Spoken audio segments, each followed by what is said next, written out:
Okay, there's a book called Ideas and Ideals and Ideas, something like that.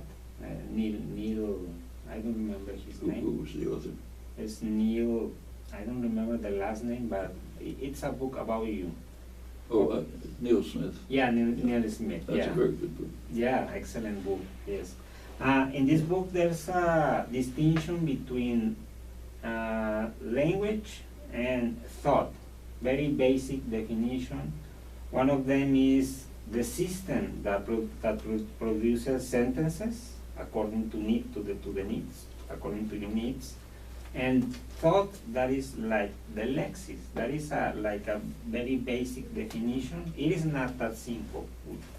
We can't really Uh-huh. talk much about thought because we have no definition of it. What's thought? Alan Turing, the great mathematician who created artificial intelligence, said that he's famous for asking about whether machines could think. Mhm. He started off his famous article by saying the question whether machines think is too ridiculous, it's too meaningless to deserve discussion, Mhm. because we have no clear idea what thought is. As he said, it's just some buzzing in the head, who knows what it is, so you can't say much about it. Okay, so what if I say that we got the system and lexis, just for scientific purposes? Let's say that these two entities, lexis and the system that produces sentences, okay, can we say that these two are different? Well, what we can say is that we can study linguistically articulated thought. We can study the thought that's expressed by the sentence, "It's raining outside." Mm-hmm. That kind of thought we can study because we have an entry point into it, namely the way it's captured in language. But there are a lot of other things that loosely are thought of as thought, like my dog thinks about the fact that it wants food, let's say. We can't say anything about that. We have no way of capturing what's going on. Okay, so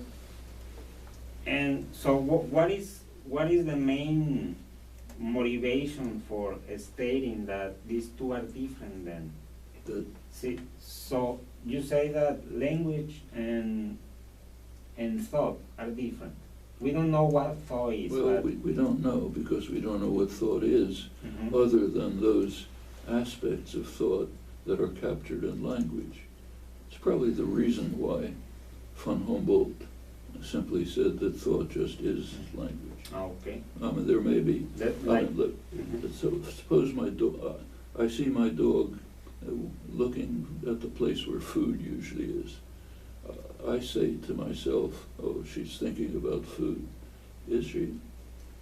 I have no idea what's going on in her head. But is it thinking? It looks to me like thinking, but that doesn't mean anything. Okay, what about if I say that, I understand the problem, but what about if I say that the computational system is different from the rest? From the rest? Or from the other processes? Because we got the computational system. Well, we can study other processes Mhm. insofar as they're captured by the computational system. What goes on beyond that, we just don't know much to say about. But even in that case, it is not possible to say that these two are different, the computational system. If you can, you can say, is what my dog is doing different from what's captured in language? Mm.